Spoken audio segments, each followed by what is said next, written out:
ہم لوگ گاؤں میں اپنی پرسکون زندگی گزار رہے تھے کہ ایک دن میرا شوہر شہر سے گھر آیا۔ میں نے دیکھا میرا شوہر بہت بے چین لگ رہا تھا، وہ مجھ سے کوئی بات کرنا چاہتا تھا۔ میں نے اپنے شوہر سے لاکھ بار پوچھا کہ کیا بات ہے، کیا آپ کو کچھ پریشان کر رہا ہے؟ کہنے لگے کہ نہیں، پریشانی والی تو کوئی بات نہیں، بس میرے دل میں ایک سوال ہے، سوال ایسا کہ اگر تم اس کا جواب ہاں میں دو گی تو تمہاری زندگی پرسکون ہو جائے گی، نہ میں دو گی تو جیسی ہے ویسی ہی رہے گی۔ میں سوچ میں پڑ گئی کہ ایسا کیا سوال ہے۔ پھر میرے شوہر نے مجھ سے پوچھا، کیا تم میرے ساتھ چل کر شہر میں رہو گی؟ میرے لیے اس سے اچھی بات کیا ہو سکتی تھی؟ ہر عورت کا یہی خواب ہوتا ہے کہ وہ ہر پل اپنے شوہر کے ساتھ رہے، شوہر کی محبت کے سائے تلے میں رہے۔ میں نے اپنے شوہر سے کہا کہ میں تو کب سے شہر آپ کے ساتھ میں رہنا چاہتی ہوں، لیکن آپ تھے کہ آپ نے مجھے زندگی بھر اس نعمت سے محروم رکھا۔ اب اگر کوئی بات ایسی بن رہی ہے تو بننے دیجیے، میں اور مریم آپ کے ساتھ ہی رہ لیں گے۔ میرے شوہر اس بات پر خوش ہو گئے، پھر کہنے لگے کہ مریم کو لے کر جانا بہت ضروری ہے، وہاں پر بچوں کو ویکسینز بھی لگتی ہیں، وقت پر ویکسین لگ جائے تو زندگی بھر انسان محفوظ رہتا ہے، اگر ویکسین نہ لگے تو لڑکی یا لڑکے دونوں کی زندگی تباہ ہو سکتی ہے۔ میرے شوہر بھی لیب ٹیکنیشین تھے، انہیں اس بات کا اچھے سے علم تھا۔ میں نے اپنے شوہر کی کسی بات کو آج تک نہیں ٹالا تھا۔ انہوں نے جب یہ بات کی تو میں بھی خوش ہو گئی کہ چلو میں ان کے ساتھ شہر تک جاؤں گی تو زندگی بدل جائے گی۔ مقررہ دن پر ہم لوگ اپنا سامان باندھ کر شہر کی طرف روانہ ہو گئے۔ میرے شوہر نے 2 کمروں کا چھوٹا سا گھر لے رکھا تھا، ہم لوگوں نے وہیں پر اپنا سامان لگا لیا۔ میری بیٹی بھی شہر میں آ کر بہت خوش تھی، اس کی عمر کم ہی تھی لیکن بیٹی کو ہر چیز کے بارے میں ضرور پتا ہوتا تھا۔ جب بھی گاؤں کے گندے ماحول میں میری بیٹی کبھی خوش نہیں ہوئی تھی، کیونکہ میں اسے گندے بچوں کے ساتھ کھیلنے بھی نہیں دیتی تھی تو اسے اور زیادہ محرومی کا احساس ہوتا تھا۔ پہلے دن ہم لوگوں نے سامان وغیرہ سیٹ کیا تو میرے شوہر نے مجھے کہا کہ میں کسی کام سے باہر جا رہا ہوں تو مریم کی حفاظت کرنا، ایسا نہ ہو کہ کچھ غلط ہو جائے اور تم یہاں پر بیٹھی رہو۔ میرے شوہر عجیب غریب قسم کی باتیں کرتے تھے، مجھے ان باتوں سے خوف آتا تھا۔ حادثے سے پہلے حادثے کا ذکر کرنا بہت برا سمجھا جاتا ہے اور میں بھی ایسے ہی مانتی ہوں کہ حادثے کے بارے میں زیادہ بات چیت نہیں کرنی چاہیے، نہ ایسی ڈراؤنی خوفناک باتیں کرنی چاہیے۔ خیر رات کے 8 بجے تھے جب آصف گھر واپس آئے۔ میں نے دیکھا آصف کے پاس کھانے پینے کی چیزیں بھی تھیں اور ایک ایسی پوٹلی تھی جو انہوں نے خفیہ طور پر جا کر اندر کمرے میں رکھ دی۔ مجھے اس پوٹلی سے کوئی غرض تو نہیں تھی لیکن آصف نے کبھی مجھ سے کوئی بات چھپائی نہیں تھی۔ آج یہ پوٹلی گھر میں چھپا کیوں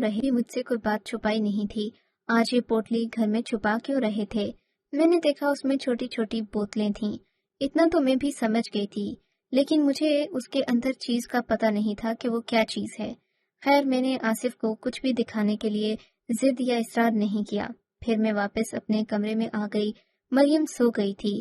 میرے شوہر نے مجھ سے ایک عجیب بات کی، کہنے لگے کہ مجھے مریم کی صحت ٹھیک نہیں لگتی، ہمیں اس کا علاج کروانا ہوگا۔ میں ہکا بکا ہو کر انہیں دیکھنے لگی۔ کیا ہو گیا ہے آصف؟ ہماری بیٹی گاؤں سے ٹھیک ٹھاک آئی ہے، اسے کسی قسم کی کوئی بیماری نہیں ہے، آپ خامخواہ کی باتیں بنا کر خود کو بھی اور مجھے بھی ہلکان مت کریں۔ میری بات سن کر آصف نے برا سا منہ بنا لیا۔ چلو میں کل ہسپتال جاؤں گا، دیکھوں گا کہ مریم کو کسی دوا کی ضرورت تو نہیں ہے۔ آپ پاگل تو نہیں ہو گئے آصف؟ ہماری بیٹی ٹھیک ٹھاک ہے، اس کی صحت میں کوئی کمی نہیں، آپ ویسے ہی اس کے لیے دوائیاں ڈھونڈ رہے ہیں، یہ تو وہی بات ہوئی کہ آپ اسے جان بوجھ کر بیمار کرنا چاہتے ہیں۔ میں پاگل نہیں ہوں، یہ بیٹی میری بھی ہے اور مریم کو تم نے پیدا کیا لیکن یہ میری وجہ سے اس دنیا میں آئی ہے، یہ بات مت بھولو۔ آصف کا رویہ ایسے تبدیل ہو گیا جیسے وہ میرے شوہر نہیں بلکہ میرے درینہ دشمن ہوں۔ میں چپ ہو گئی تھی، بعض اوقات وہ ایسا ہی غصہ کرتے تھے لیکن صبح ہوئی تو میں نے دیکھا آصف مریم سے کہہ رہے تھے کہ بیٹی اچھے کپڑے پہنو اور جلدی سے تیار ہو جاؤ، میں تمہیں ہسپتال لے کر جاؤں گا۔ ہسپتال لے کر جائیں گے؟ مگر کیوں؟ میں درمیان میں آ گئی تو آصف نے مجھے چپ رہنے کا اشارہ کیا۔ تم مت بولو، یہ ہم باپ بیٹی کا معاملہ ہے، میں اسے ہسپتال لے کر جاؤں گا، کیا پتا میری بیٹی کو کوئی بیماری ہو، میری پیاری بیٹی۔ میرے شوہر نے مریم کو سینے سے لگاتے ہوئے کہا تھا، لیکن مریم کو تو کوئی بیماری نہیں ہے، اگر اسے بیماری ہو سکتی ہے تو پھر مجھے بھی ہوگی، آپ مجھے بھی لے کر چلیں گے۔ آصف نے ہوا میں ہاتھ لہراتے ہوئے کہا تھا، ماں اور بیٹی کا کیا مقابلہ، چھوٹی ہے، بچوں کی صحت نازک ہوتی ہے، میں ہسپتال میں کام کرتا ہوں، مجھے زیادہ پتا ہے یا تم زیادہ جانتی ہو؟ گھر میں رہ کر بچے پالنے کا یہ مطلب نہیں کہ تمہیں بچوں کی صحت کے بارے میں ہر ایک بات پتا ہوگی۔ میرے شوہر نے یہ کہہ کر مجھے چپ کروا دیا۔ وہ مریم کو ہر صورت ہسپتال لے کر جانا چاہتے تھے کہ مریم کو کوئی بیماری نہ ہو۔ بالآخر مجھے چپ ہونا پڑا۔ وہ مریم کا باپ تھا، میں اسے روک بھی نہیں سکتی تھی۔ اسے لے کر وہ گھر سے چلے گئے۔ پیچھے میں دعائیں کرنے لگی کہ اللہ سب بہتر کرے، میری بچی کو کوئی بیماری نہ ہو، کیونکہ میرے شوہر کو شک تھا کہ مریم کو کوئی بیماری ہوگی۔ 2 بجے تک میں انتظار کرتی رہی۔ آج جمعہ تھا، میرے شوہر نے 12 بجے آنا تھا، لیکن شام کے 4 بج گئے۔ میرے شوہر ابھی تک گھر نہیں آئے تھے۔ مجھے اب پریشانی ہونے لگی۔ میں نے انہیں فون کرنے کا سوچا، لیکن اسی وقت گھر کے دروازے پر دستک ہونے لگی۔ میں نے دروازہ کھولا تو آصف سامنے کھڑے تھے، لیکن مریم ان کے ساتھ نہیں تھی۔ یہ دیکھ کر میرے تو 14 طبق روشن ہو گئے۔ میں نے غصے میں چلاتے ہوئے پوچھا، آصف، آپ میری مریم کو کہاں چھوڑ آئے ہیں؟ کہاں گئی ہے میری بچی؟ میرے تو ہاتھ پاؤں پھولنے لگے تھے۔ تب آصف گھر سے اندر آتے ہوئے بولے، تم پاگل تو نہیں ہو گئی ہو؟ میں اپنی بیٹی کو کہاں چھوڑ کر آ سکتا ہوں؟ اس کا ہسپتال میں چیک اپ ہے، اسی لیے اسے ہسپتال میں چھوڑا ہے تاکہ میں بھی تو دیکھوں میری بچی ٹھیک ٹھاک ہے بھی یا نہیں۔ اب مجھے اپنا شوہر پاگل اور نفسیاتی مریض لگنے لگا تھا۔ مجھے تو ان کے ہسپتال کا نام بھی نہیں پتا تھا کہ میں ان کی اجازت کے بغیر ہی وہاں چلی جاتی اور جا کر ان لوگوں سے کہتی کہ میری بچی کو چھوڑ دو، اسے کوئی بیماری نہیں ہے۔ لیکن کیا کرتی، اب شوہر کی بات کو بھی جھٹلایا نہیں جا سکتا تھا۔ میں گھر بیٹھ کر ہی اپنی بیٹی کا انتظار کرنے لگی۔ میں بار بار اپنے شوہر سے کہتی بھی ان کو برا لگتا، اسی لیے تو میں نے خاموشی اختیار کر لی تھی، لیکن اب وقت بہت آگے نکل چکا تھا۔ رات کے 8 بج چکے تھے۔ میں نے اپنے شوہر سے کہا، خدا کے لیے معصوم بچی کو اس طرح ہسپتال میں مت چھوڑیں، اسے کوئی بیماری بھی نہیں، اب اسے چل کر لے آتے ہیں۔ تب میرے شوہر کو واقعی میں فکر ہونے لگی۔ وہ اٹھے اور بولے، چلو چلتے ہیں، لیکن تم ادھر ہی رکو۔ پھر کچھ سوچ کر بولے، تم بھی اکیلی ہو، میرے ساتھ ہی چلو۔ میں اور آصف دونوں ہسپتال پہنچ گئے۔ میرے شوہر جس ہسپتال میں کام کرتے تھے، میں نے اس کا بھی پتہ نوٹ کر لیا تھا۔ میں نے سوچ لیا تھا کہ اب میں کسی صورت بھی اپنے شوہر کو اکیلے کہیں جانے نہیں دوں گی، ان کا پیچھا کروں گی اور دیکھوں گی کہ وہ بار بار ہسپتال کے چکر تو لگاتے ہی ہیں، ساتھ میں مریم کو یہاں کیوں لاتے ہیں، کوئی وجہ تو ہوگی ہی۔ میں ان پر شک کرنے لگی تھی۔ ہم لوگ ہسپتال پہنچے تو میرے شوہر نے مجھے میرے پیچھے ہی رکنے کا اشارہ کیا، کہنے لگے کہ وارڈ سے اسے لے آتا ہوں۔ تھوڑی دیر کے بعد جب وہ آئے تو مریم ان کے ساتھ ہی تھی، حشاش بشاش اور پہلے سے بھی زیادہ خوش۔ مریم بیٹا، کیا ہوا ہے؟ تم بیمار تو نہیں تھی؟ میں نے اسے سینے سے چپکاتے ہوئے کہا تو میرے گلے میں باہیں ڈال کر بولی، اماں میں بالکل ٹھیک ہوں، مجھے تو کچھ بھی نہیں ہوا، میں تو ابھی سو کر اٹھی ہوں۔ مریم کی بات سن کر میرے ذہن کو دھچکا سا لگا تھا۔ سو کر اٹھی؟ بیٹا تم کب سے سو رہی ہو؟ میں نے پوچھا تو اس نے بتایا کہ جب سے ابا اسے چھوڑ کر یہاں گئے تھے تبھی سے وہ سو رہی تھی۔ میں نے اپنے شوہر کو مشکوک نظر سے دیکھا تو اس نے نظریں جھکا لی تھیں۔ بیٹا تمہیں کوئی تکلیف یا مسئلہ تو نہیں ہے نا؟ میں نے پوچھا تو بیٹی نے نفی میں سر ہلا دیا۔ میں اور میرا شوہر مریم کو لے کر گھر آ گئے۔ اگلی صبح پھر شوہر نے ضد کرنا شروع کر دی تھی، چلو آج تم بھی میرے ساتھ ہی چلو، مریم کو ویکسین لگوانی ہے، اسے اور کچھ تو نہیں، لیکن آنے والی بیماریوں کے بارے میں بہت زیادہ خوفزدہ رہتا ہوں۔ مجھے لگتا ہے کہ جب تک میری بیٹی کو ویکسین نہیں لگے گی تب تک وہ سبھی بیماریوں سے محفوظ نہیں ہے، اسے ایک ویکسین کی ضرورت ہے، ورنہ بعد میں ہم کیا کریں گے بیٹی؟ میں یہ سن کر چپ ہو گئی تھی۔ میں اور میرے شوہر ہسپتال پہنچے، وہاں ایک ڈاکٹر کے پاس بیٹھے۔ ڈاکٹر نے کہا کہ اس بچی کو ویکسین کی ضرورت تو نہیں ہے، لیکن اگر آپ پھر بھی حفاظتاً لگوانا چاہتے ہیں تو جا کر پولیو کی ویکسین لگوا دیجیے، اس عمر کے بچوں کو پولیو کی ویکسین ہی لگتی ہے۔ میرے شوہر نے مجھے آنکھوں سے اشارہ کیا، بولے کہ چلو پولیو ویکسین والے کمرے میں چلتے ہیں۔ ہم دونوں اٹھ کر پولیو ویکسین والے کمرے میں آ گئے۔ پھر دیکھا تو میرا شوہر ادھر ادھر نظریں گھما رہا تھا جیسے اسے کسی خاص شخص کی تلاش ہو۔ پھر ایک ڈاکٹر نظر آیا، اس کے پاس جا کر کھڑے ہو گئے۔ ڈاکٹر مجید، مجھے میری بچی کو انجیکشن لگوانا ہے، ویکسین کا انجیکشن، آپ لیجیے۔ یہ کہہ کر انہوں نے مریم کو آگے کر دیا۔ ڈاکٹر مجید بولا کہ میں اس ٹائم بچوں کو انجیکشن نہیں لگاتا، مجھے ضروری کام ہے، آپ گھر چلی جائیے۔ یہ کہہ کر اس ڈاکٹر نے ہمیں جانے کا اشارہ کیا۔ میرے شوہر نے مجھے اور مریم دونوں کو ہی ہاتھ سے پکڑ کر باہر لایا اور ریسیپشن میں جا کر کوئی بات کر دی۔ میں نہیں جانتی کہ وہ بات کیا تھی۔ اس کے بعد میرا شوہر خوشی خوشی ہم دونوں کے ساتھ آ کر کھڑا ہو گیا۔ پھر ہم لوگوں نے ایک گاڑی کی اور ہم گھر آ گئے۔ گھر آ کر میرا شوہر ایک کمرے میں بند ہو گیا۔ میں اس سے بات کرنا چاہتی تھی لیکن وہ مجھ سے بات نہیں کر رہا تھا۔ پھر تھوڑی دیر کے بعد مریم کو نیند آ گئی۔ مریم بیچاری صبح کی بھوکی بھی ہوئی تھی، کہیں وہ سو گئی تو اسے پتہ نہیں چلا کہ وہ دن بھر سوئی رہی ہے۔ میرا شوہر اپنے کمرے میں چلا گیا تھا۔ اس نے کمرے کا دروازہ بھی بند کر رکھا تھا۔ میں باہر مریم کے ساتھ تھی۔ میں نے شوہر کے بند کیے دروازے کو بچایا بھی نہیں کہ کہیں مریم جاگ نہ جائے، لیکن حیرت اس بات کی ہو رہی تھی کہ میاں اور بیوی میں تو کوئی راز نہیں ہوتا، پھر وہ دروازہ بند کر کے کیا کر رہا تھا؟ میں نے دروازہ بجایا تو نہیں، لیکن آصف کو ہلکی ہلکی آوازیں دینے لگی۔ اسی وقت مجھے اندازہ ہوا کہ آصف کمرے میں اکیلے نہیں بلکہ وہ فون پر کسی سے بات کر رہے تھے۔ یہ بات میرے لیے اور بھی زیادہ حیران کن تھی کہ میرا شوہر مجھ سے چھپ کر کس سے فون پر باتیں کرتا ہے، کہیں کوئی لڑکی ولکی کا چکر تو نہیں ہے۔ میں نے قریب کان لگا کر بات سننے کی کوشش کی، لیکن وہ بہت غصے میں لگ رہے تھے۔ ان کی بات سے ایسا نہیں معلوم ہوتا تھا کہ وہ کسی عورت سے بات کر رہے ہیں۔ ایسی زبان عموماً وہ مردوں کے ساتھ ہی استعمال کرتے تھے۔ میں بھی مطمئن ہو گئی۔ تھوڑی دیر بعد آصف نے خود ہی کمرے کا دروازہ کھول دیا۔ مجھ سے پوچھنے لگے کہ کیا ہوا۔ میں نے کہا مریم سو گئی ہے، اب آپ اور میں بھی سونے چلتے ہیں، بہت دیر ہو گئی۔ آصف نے میری طرف دیکھ کر ناگواری سے میرے کپڑوں پر نظر ڈالی اور بولے، تم ہوش میں تو ہو؟ اپنے اتنے گندے کپڑے لے کر تم میرے ساتھ رہو گی؟ جاؤ جا کر نہا کر آؤ، تمہیں دیکھ کر ہی مجھے گھن آتی ہے۔ ہسپتال میں دوائیوں کی بدبو سونگھتا رہتا ہوں اور گھر آ کر تمہارا بدبودار گندا وجود۔ اپنے آپ کو صاف ستھرا رکھا کرو۔ شوہر کی طرف سے بھی یہ بے عزتی میرے لیے بہت توہین آمیز تھی۔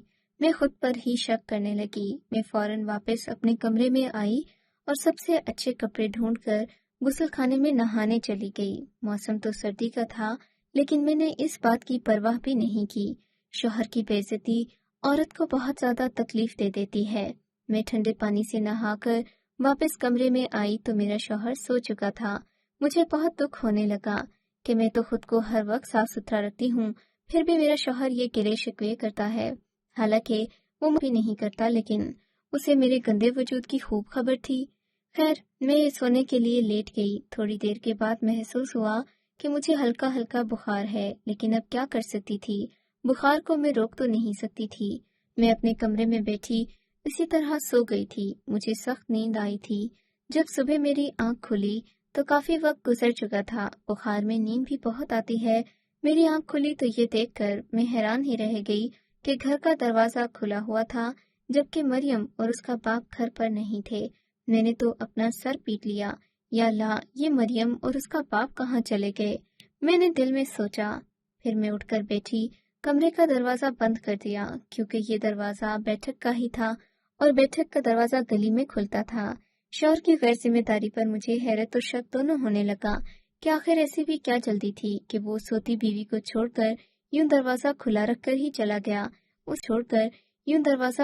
کر ہی چلا گیا۔ اسے کم از کم اتنا احساس تو کرنا چاہیے تھا کہ اس کی بیوی گھر میں سو رہی ہے، وہ گھر کا دروازہ بند کر جائے۔ میں بہت غصے میں بیٹھی ہوئی تھی، لیکن کیا کر سکتی تھی؟ اپنے شوہر پر غصہ بھی نہیں کر سکتی تھی۔ میں بھی اپنے گھر سے نکلی اور اسی ہسپتال کی طرف جانے کے لیے تیار ہو ہی رہی تھی کہ گھر کے دروازے پر دستک ہوئی۔ میں نے دروازہ کھولا، لیکن دروازہ کھولنے سے پہلے فون کی گھنٹی بجی۔ میں نے فون اٹھایا تو میرے شوہر کی آواز آ رہی تھی۔ شوہر نے مجھ سے بات کرتے ہی پہلے یہ پوچھا کہ دروازے پر کوئی آیا تو نہیں۔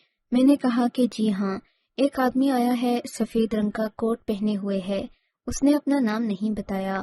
میرے شوہر نے کہا کہ وہ ڈاکٹر ہوگا، ہماری بیٹی کو ویکسین لگانے آیا ہے۔ تم ایسا کرنا کہ اس سے انگوٹھے کا نشان لے لینا، کہنا کہ انگوٹھے کا نشان لگا دے، ویکسینیشن ہو چکی ہے۔ تو ایسے ہی کیا۔ دروازہ کھولا، سامنے وہی نوجوان ڈاکٹر کھڑا تھا جسے ہم نے کل ہسپتال میں دیکھا تھا۔ کہنے لگا کہ آپ کی بیٹی مریم کہاں ہے؟ میں نے مریم کو ویکسین لگانی تھی۔ میں نے کہا مریم کو ویکسین تو لگ چکی ہے، لیکن آپ حاضری کے طور پر یہاں اپنا انگوٹھا لگا جائیں اور دستخط بھی کر دیں تاکہ ہسپتال کے ریکارڈ میں یہ چیز اپڈیٹ ہو جائے اور ہمیں سمجھ آ جائے کہ ہماری بیٹی کو ویکسین لگ چکی ہے۔ میرے کہنے پر ڈاکٹر نے اپنا انگوٹھا اور دستخط وغیرہ کر کے کاغذ میرے حوالے کر دیا، جس کا مطلب یہ تھا کہ ہماری بیٹی کو ویکسین لگ چکی ہے۔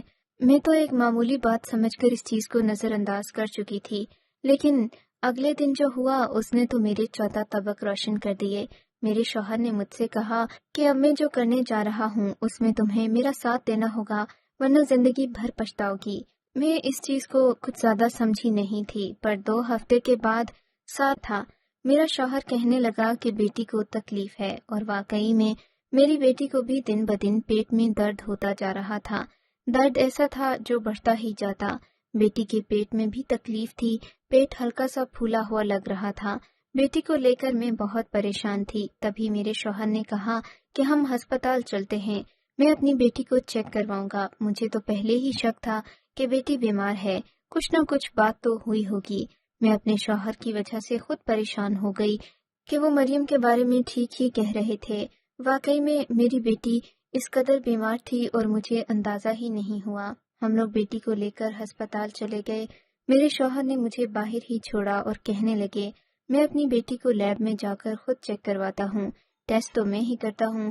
ڈاکٹر سے چیک اپ کروانے کے بعد میں چیک کرنے کے لیے اپنی لیب میں جا کر ٹیسٹ کروں گا اور پھر دیکھوں گا کہ اسے کیا بیماری ہے۔ میری تو حیرت کی انتہا اس وقت نہ رہی جب میرا شوہر روتا پیٹتا لیب سے باہر آیا۔ اس نے سارے اسٹاف کو اکٹھا کیا اور پیٹ پیٹ کر کہنے لگا، لوگوں، میرے ساتھ بہت بڑا دھوکہ ہو گیا۔ یہ کیا ہو گیا ہے، میں نے تو سوچا بھی نہیں تھا۔ میری بیوی اور بچے کے ساتھ اتنا بڑا ظلم ہو جائے گا، میں نے سوچا نہیں تھا۔ اس کی واویلا سن کر پورا ہسپتال جمع ہو گیا۔ ہسپتال والوں کے سامنے میرے شوہر نے اعلان کیا کہ ہماری چھوٹی بیٹی کے پیٹ میں کسی کا بچہ ہے اور یہ کہ وہ امید سے ہے۔ یہ بات سنتے ہی سب لوگ اپنے کانوں کو ہاتھ لگانے لگے۔ ایسا کیسے ہو سکتا ہے آصف؟ تمہیں کوئی غلط فہمی ہوئی ہے۔ ارے غلط فہمی کیسے ہوئی؟ میں نے خود اپنے ہاتھوں سے رپورٹ کی ہے۔ میری بیٹی کے پیٹ میں بچہ پل رہا ہے اور یہ کسی اور کا کام نہیں۔ مجھے سب پتا ہے کہ یہ کس نے کیا ہے۔ سب لوگ سوالیہ نظر سے میرے شوہر کو دیکھنے لگے۔ اس پر اسی ڈاکٹر کے سائن اور اس کا انگوٹھا موجود تھا۔ انگوٹھے کا نشان دیکھ کر وہ کہنے لگا کہ یہ آدمی 2 ہفتے پہلے میرے گھر میں میری بیٹی کو ویکسین لگانے آیا تھا۔ اسی دن میری بیوی نے مجھے بتایا کہ میری بیٹی گھر پر اکیلی تھی۔ جب میری بیوی گھر آئی تو بیٹی کی حالت بگڑی ہوئی تھی، اس سے تو چلا بھی نہیں جا رہا تھا۔ یہ سارا کام ڈاکٹر محب کا ہے، اسی نے یہ گھٹیا اور نیچ حرکت کی ہے۔ میری بیٹی کے اکیلے پن کا فائدہ اٹھایا اور ویکسین کا بہانہ بنا کر اسے زیادتی کا نشانہ بنا دیا، اور آج مجھے یہ دن دیکھنا پڑ رہا ہے۔ ارے لوگوں، میں اتنا بڑا عزت دار شخص ہو کر اتنا بھاری جھوٹ کیوں بولوں گا؟ مجھ پر یقین کرو اور اس ڈاکٹر کو دھکے مار کر اس ہسپتال سے نکال دو۔ میرے شوہر کی واویلا سن کر سب لوگ ڈاکٹر محب کے آفس کی طرف گئے۔ ڈاکٹر محب اپنے دفتر میں بیٹھا کام کر رہا تھا۔ اسے جب یہ بات پتہ چلی تو وہ بھی ہکا بکا رہ گیا۔ سب سے پہلے اس سے پوچھا گیا کہ کیا تم ویکسین لگانے ان لوگوں کے گھر گئے تھے؟ اس نے اعتراض تو نہیں کیا، اور واقعی میں وہ آیا بھی تھا۔ کہنے لگا، یہ تو میری ڈیوٹی تھی۔ اس بات پر ہسپتال کی انتظامیہ اور زیادہ شک میں پڑ گئی کہ ایسا کیسے ہو سکتا ہے کہ ایک سینئر ڈاکٹر کو ایک عام سے ملازم کے گھر جا کر اس کی بیٹی کو ویکسین لگانا پڑے۔ کوئی بات تو ہوئی ہوگی جو یہ وہاں پر اس وجہ سے گیا کہ ایک معمولی سی لڑکی کو ویکسین لگا سکے، ورنہ وہ کسی ویکسین والے بندے کو بھیج دیتا۔ یہ باتیں سن کر پورا ہسپتال ڈاکٹر محب سے بدگمان ہو چکا تھا۔ سب لوگوں کو یقین نہیں آ رہا تھا کہ ڈاکٹر محب اتنا گر بھی سکتا ہے۔ سب لوگ میرے شوہر کی بات پر اس لیے بھی یقین کر رہے تھے کیونکہ کوئی بھی بندہ اپنی بیٹی کے بارے میں اتنی بڑی بات جھوٹ نہیں بول سکتا۔ لیکن نہ جانے کیوں سب لوگوں کو میرے شوہر پر تو یقین تھا، پر مجھے اپنے اس جھوٹ پر یقین تھا ہی نہیں۔ ہوتا بھی کیسے جب میں اپنی بیٹی کو اچھے سے جانتی تھی اور اپنے گھر میں ہونے والی ہر تبدیلی سے واقف تھی۔ میں جان گئی تھی کہ میرے شوہر کا اس سب کے پیچھے کوئی نہ کوئی مقصد ہوگا۔ ان سب لوگوں میں اپنے شوہر کا ساتھ دینے کی بجائے میں اپنے شوہر کے خلاف اٹھ کھڑی ہوئی۔ میں نے حق اور سچ کا ساتھ دیا، سب کو بتایا کہ یہ ساری باتیں جھوٹ ہیں۔ میرے شوہر نے ڈاکٹر کے دستخط اور اس کے انگوٹھے کا نشان لینے کے لیے مجھے کہا تھا تاکہ ویکسین کا ریکارڈ آ جائے۔ میں نہیں جانتی تھی اس کے پیچھے میرے شوہر کی کیا سازش ہوگی۔ میں سب سے درخواست کرتی ہوں کہ میری بیٹی کا ایک اور ٹیسٹ کروایا جائے جس سے پتہ چلے کہ جو بات میرا شوہر کہہ رہا ہے وہ صحیح ہے بھی یا نہیں۔ میرے شوہر کو خود پرمان تھا کیونکہ پورے ہسپتال میں لیب ٹیکنیشین ایک میرا شوہر ہی تھا، باقی لوگوں کو تو اس نے قابو کر رکھا تھا۔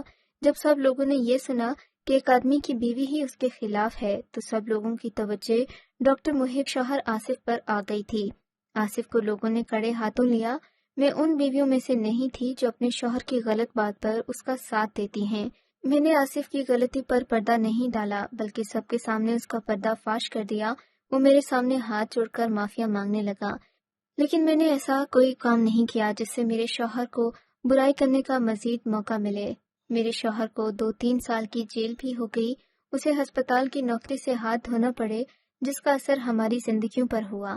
اس نے ڈاکٹر محب سے بدلہ لینے کے لیے اتنا بڑا جال بچھایا، لیکن میں نے یہ سب کچھ سچ نہیں ہونے دیا۔ حالانکہ وہ میرا شوہر تھا، لیکن اللہ کے مطابق انسان کو ہمیشہ حق اور سچائی کا ساتھ دینا چاہیے۔